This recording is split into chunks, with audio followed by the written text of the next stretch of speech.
Kalyan bro చాలా బాగా ఆడుతున్నాడు మనోడు. అసలు ప్రతి విషయంలో చాలా ముందుంటున్నాడు. బట్ తనుజ విషయంలో కొంచెం డ్రాప్ సైడ్ పెట్టేసి తనుజ గురించి కొంచెం ఆలోచిస్తున్నాడు.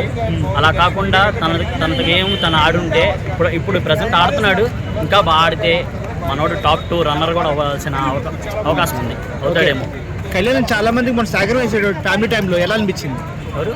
కళ్యాణ్ పాడాల ఫ్యామిలీ టైంలో చాలా సాక్రిఫైస్ చేశాడు. తన చాలా ఆలోచించాడు ముందు, సంజన కోసం కానీ ఎవరి కోసమైనా కానీ, మీకోసం అంటే ఉన్న టైం మీకు సరిపోతుందా లేదా అనేది.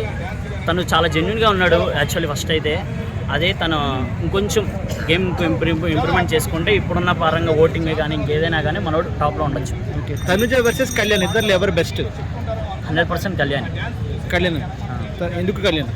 చెప్తున్నా కదా భయ్య, తనుజ ఓన్లీ ఒక ఎమోషనలే. తను ఎక్కడ కూడా వితౌట్ సపోర్టింగ్తో ఎక్కడ గేమ్ చూపించలేదు. తను ప్రతి చోట కూడా తను ఒక ఏడుస్తూనే ఉంటుంది. ప్రతి చోట ఎవరొకరు సపోర్టే ఉంటుంది. సపోర్ట్ లేనిది కష్టం. ఇప్పుడు నీ ఇండివిజువాలిటీ నీకు తెలియపరచుకోవాలి కదా భయ్య. బిగ్ బాస్ 9 అనేది లోపల బిగ్ బాస్లోకి వెళ్తే మనం ఏంటనేది మనకు తెలియాలి ఫస్ట్. మనం ఏంటనేది చూపించడానికి కదా బయటకు మనం వస్తాం ఒక ప్లాట్ఫామ్లోకి. అక్కడికి అలా కాకుండా తను అసలు మరి బయట కూడా అలాగే చేస్తుందో లేదో తెలియదు కదా. ఈరోజు దివ్య నామినేట్ చేసింది తనుజని, ఏమనిపించింది? బర్నీ గారిని చేసింది నార్మల్ సీక్రెట్గా అయితే తనుజను చేస్తుంది. ఇబ్బంది ఏం లేదు భయ్య, చెయ్యాలి. కొన్ని మాస్కులు అయితే బయటికి రావాలి అందరివి. ఎందుకంటే లాస్ట్ ఫ్యూ డేసే కదా ఇది. కంపల్సరీ ఎవరు ఏంటనేది బయటకు వస్తేనే కదా తెలుస్తుంది మనకు కూడా ఏంటనేది. ఇప్పటి వరకు ఒక ఆట, ఇప్పుడు నుండి ఇంకొక ఆట ఆడుతుంది అది. ఓకే, ఇమానుయల్ కూడా నామినేషన్ చేశాడు కదా. చెప్పాడు కదా భయ్య, ఒక కరెక్ట్ రీజనే చెప్పాడు. నువ్వు నన్ను చేయడం అది ఆ పాయింట్ ఆఫ్ నన్ను ఇలా చేయడం అనేది కరెక్ట్ కాదు. సో నేను అందుకే నాకు చేయాలనిపించి చేశాను. సో తన క్లారిటీ తనకుంది భయ్య, తన క్లారిటీ తనకుంది. ఓకే, డిమాండ్ పవన్ వచ్చి కళ్యాణ్ నామినేట్ చేశాడు, ఏమనిపించింది? తను ఇంకా డిమాండ్ ఇంకా అదే పాయింట్ ఇంకా రన్ చేస్తున్నట్టే ఉంది భయ్య. ఎప్పుడో స్టార్టింగ్లో ఇప్పుడు కూడా ఇంకా అలా కంటెంట్ ఏముంటుంది భయ్య, అయిపోయింది. కూర్చొని మాట్లాడుకుంటూ అయిపోయేదానికి ఇంకా దాన్ని లాగ్ చేస్తున్నాడు మనోడు బాగా. తను ఉన్నట్లో టాప్ 5 ఉండొచ్చు భయ్య. కానీ మనోడు అసలు గేమ్ అనేది మనోడు రీతు వల్ల కొంచెం మనోడు చాలా డౌన్ అవుతున్నాడు. అలా కాకుండా మనోడు ఇండివిజువల్గా ఆడితే చాలా బాగుంటుంది గేమ్ డెమోను. సో డెమోన్ వస్తున్నాడు అంటే ఎదుటోళ్ళకి చాలా కొంచెం భయం వేస్తుంది. బట్ మనోడు అలా కాకుండా తన మూలంగా కొంచెం డౌన్ అవుతున్నట్టు అనిపిస్తుంది. ఫ్యామిలీ వీక్ జరిగింది కదా, దాంట్లో ఏ పార్టీ మీకు బాగా కనెక్ట్ అయింది? మనకి ఇమాన్యుయల్ గారి వాళ్ళ మదర్కి చాలా కనెక్ట్ అయింది. ఎందుకంటే తనే అనుకున్న కమెడియన్ వాళ్ళ అమ్మ ఇంకా చాలా మించింది.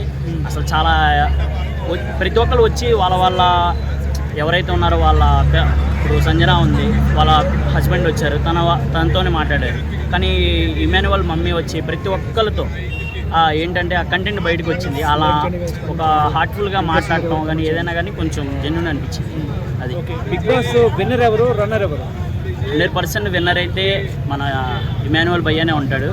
అండ్ రన్నర్ అయితే మేబీ కళ్యాణ్ కానీ తనుజ కానీ ఉండొచ్చు. కానీ ఓటింగ్ పరంగా ఏమైనా తక్కువ ఉంది కదా, ఇప్పుడు తనుజకి ఎక్కువ ఉంది, కళ్యాణ్కి ఎక్కువ ఉంది. లేదు బ్రో, ఇప్పుడు నుండి గేమ్ మారిద్ది. సో ప్రతి ఒక్కరి ఫేస్ అయితే బయటకు వస్తుంది, రియాలిటీ ఏంటనేది బయటకు వస్తుంది. కాబట్టి 100% ఇమాన్యుయలే బయటకు వస్తాడు. తన కప్పుతో బయటకు వస్తారని మేము చాలా నమ్ముతున్నాం ముందు ప్రజెంట్ అయితే. నరసింహానాయుడు, సమరసింహారెడ్డి అలాంటి ultimate dialogues, fight scenes enter చేసిందే బాలకృష్ణ గారు. ఆ తర్వాత సింహ, ఇప్పుడు చాలా సినిమాలు అతను బ్లాక్ బస్టర్ అయ్యాయి అంటే అతనిది ఒక ట్రెండ్. అతను డిఫరెంట్, అతనిలా ఎవరు యాక్టింగ్ కూడా దరిదాపులకు కూడా రాదు. ఎందుకంటే ఆ డైలాగ్ చూడు, ఏ డైలాగ్ చూసినా అల్టిమేట్గా ఉన్నాయి ఇందులో. ఓకే భయ్, అట్లాగే యూపీ కుంభమేళ గురించి ఈ స్టోరీ బాగా ఉండబోతుంది అంటున్నారు. యూపీలో కూడా ఇది రిలీజ్ కాబోతుంది. మరి దాని గురించి అక్కడ ఏమైనా ఫ్యాన్స్ పెరుగుతారా, ఏమైనా ఎట్లా ఉండేది అంట? ఆఫ్ కోర్స్ బ్రో, ఎందుకంటే ఇది వరల్డ్ వైజ్గా రిలీజ్ అవుతుంది. ఇందులో డైలాగ్స్ కూడా నువ్వు ఏ దేశానికి వెళ్ళినా నీకు ఒక మతం కనిపిస్తుంది, కానీ ఈ దేశంలో యాడికెళ్ళినా ఒక ధర్మం వినిపిస్తుంది. అదే సనాతన హైందవ ధర్మం అని ఆ డైలాగ్ అయితే గూస్ బంప్స్ వరల్డ్ లెవెల్లో ఆ డైలాగ్ ఉండబోతుంది. చాలా డైలాగ్స్ సౌండ్ కంట్రోల్లో పెట్టుకో. ఏ సౌండ్కు నవ్వుతానో ఏ సౌండ్కు నరుకుతానో తెలవదు నా కొడక, ఊహకు కూడా అందదు. Don't touch my cancer. 8 కంటాలు తెగాల, రక్తం చిందాల. Every dialogue mind blowing bro, సూపర్గా ఉన్నాయి, అల్టిమేట్గా ఉన్నాయి. డైలాగ్స్ చూసుకున్నా దేశం వైపుకి వస్తే నువ్వు ఖండిస్తావేమో, భగవంతుని వైపు వస్తే నేను ఖండిస్తాను. నీ దృష్టిలో ఇది సర్జికల్ స్ట్రైక్ అని సూపర్ డైలాగ్స్ బ్రో. ఏ డైలాగ్ తీసుకున్నా అల్టిమేట్గా ఉన్నాయి. బాలకృష్ణ ఇంతవరకు మనం సమరసింహారెడ్డి నరసింహ నాయుడులోనే డైలాగ్ చూసాము, ఇందులో అద్భుతమైన డైలాగ్స్ చూడబోతున్నాం. ఆ ఫైట్ సీన్స్ కూడా అల్టిమేట్గా ఉన్నాయి. ఆ ఈశ్వరుడే వచ్చి ఫైట్ చేసినట్టుగా శివతాండవం ఆడాడు బాలకృష్ణ 60+ ఏజ్లో కూడా ఎలా అల్టిమేట్గా ఫైట్స్, ఆ డైలాగ్స్, ఆ డెలివరేషన్స్, ఆ ఎలివేషన్స్ తీయడం అనేది ఇంపాసిబుల్ బ్రదర్.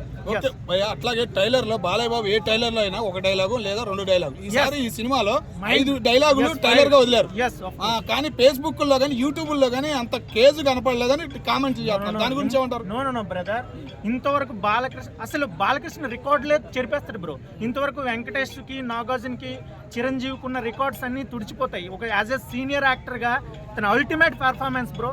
ఆ పెర్ఫార్మెన్స్ ఇంకెవరు చేయలేరు. అఖండ తర్వాత ఇది అఖండ 2గా రాబోతుంది. అఖండమే ఒక విధ్వంసం సృష్టించింది, బాక్సులు పగిలిపోయాయి. ఈసారి థియేటర్లు వరల్డ్ వైజ్గా పగిలిపోతున్నాయి. బాలకృష్ణ జై బాలయ్య అని ఇండియాలోనే ఎంతవరకు మారుమోగింది, వరల్డ్ వైజ్గా జై బాలయ్య కాదు, సనాతన ధర్మం వైపు ఇండియా ఒక క్రేజ్లో ప్రధానమంత్రికి కూడా ఇది చాలా సూపర్ సినిమాగా వెళ్ళబోతుంది. అతను కూడా ఈ సినిమా చూడబోతాడని నా నమ్మకం ఉంది బ్రదర్. ఓకే భయ్య, అట్లాగే ఇప్పుడు ఐబామ్ అనేది మన రాష్ట్రంలో బాగా హైలైట్ అయింది. రేపు ఈ సినిమా హాళ్ల మీద ఏమైనా ప్రభావం చూపించింది అంటారా? ముఖ్యంగా బాలయ్య గారి సినిమా మీద. యాక్చువల్గా ఏ హిట్ సినిమాకి కూడా ఐబామ్ అసలు ఆపలేదు. ఏదో నార్మల్గా ఉండే సినిమాలకే ఐబొమ్మలో చూస్తారు. బ్లాక్ బస్టర్ అసలు బాలకృష్ణ సినిమా హిట్ టాక్ వస్తే అసలు 1 మంత్ ఖాళీ కూడా ఉండవు బ్రో. థియేటర్స్ దద్దరిల్లిపోతాయి అంతే. ఓకే భయ్య, మరి ఓకేనా?